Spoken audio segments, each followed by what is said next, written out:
my channel. Today I'll be doing another sit down and talk to the camera video because why not? And I'm kind of ripping off someone else's video today. Someone I follow called MyGamerXP, I'll put his link below, did an awesome video of his top 5 most regretted games that he traded in on his collection. And I thought this was an awesome idea and I want to do it. But I am such a hoarder, I couldn't even think of 5 games that I've traded in and regretted. So, it's a modified version of this. It is my top 5 biggest mistakes I've ever made in collecting. I think it's a good save. Number 1. Okay, starting off easy, I regret selling my PS2. I got my PS2 when I was 19 and I was working in games secondhand. It was silver, the big fat one. Nothing major, like something I can really pick up again. But I was doing a clear out only a couple of weeks ago and I thought, do you know what? If I ever need a PS2, they'll be in my shop. I should put it towards my shop. I never play it. I haven't played it in years.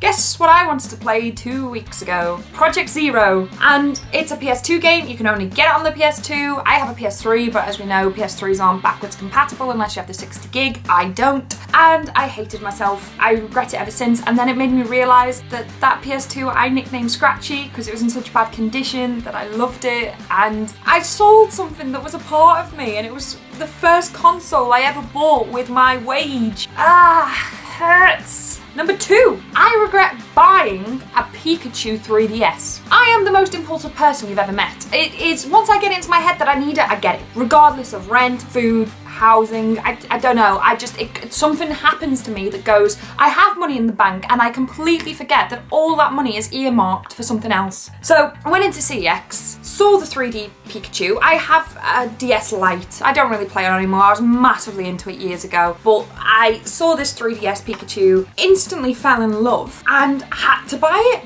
It was 190 quid. I bought it, bought a game to play with it because you don't get deals in CEX, and then played it, didn't really get it, and all the 3DS games that I would have needed a 3DS for, I didn't want to play. And so I sold it on eBay months later for 150 quid. And then the woman who bought it said one of the buttons didn't work. It did. And she said, it's okay, I'll take a part refund. So I ended up having to give her something like 30 quid back. Oh, it was just 70 quid I wasted on nothing. I can't even say that I had a day's worth of enjoyment from the console because I didn't. I ended up playing Diner Dash on it, which I could have played on my DS Lite.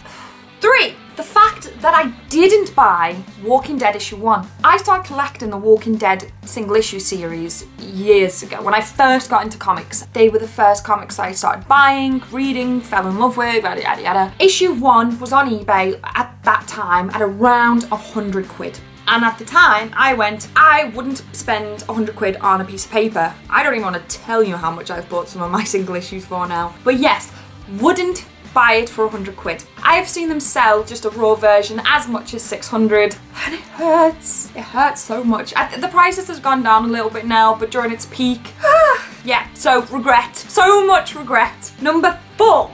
The fact I sold my Y the Last Man. I found issue 1 of Y the Last Man in a comic book shop in Chester and it was 7 quid or 11 quid. I knew they rhyme with the other one.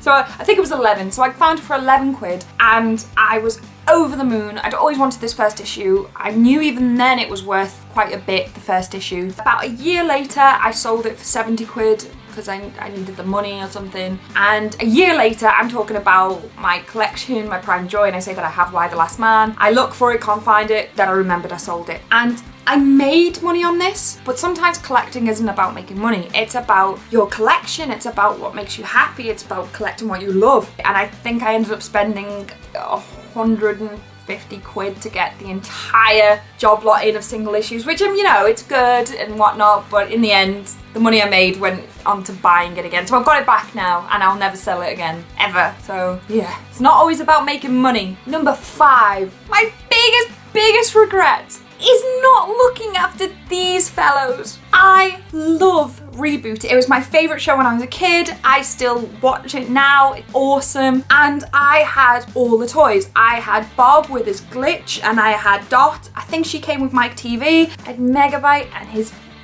moving claws.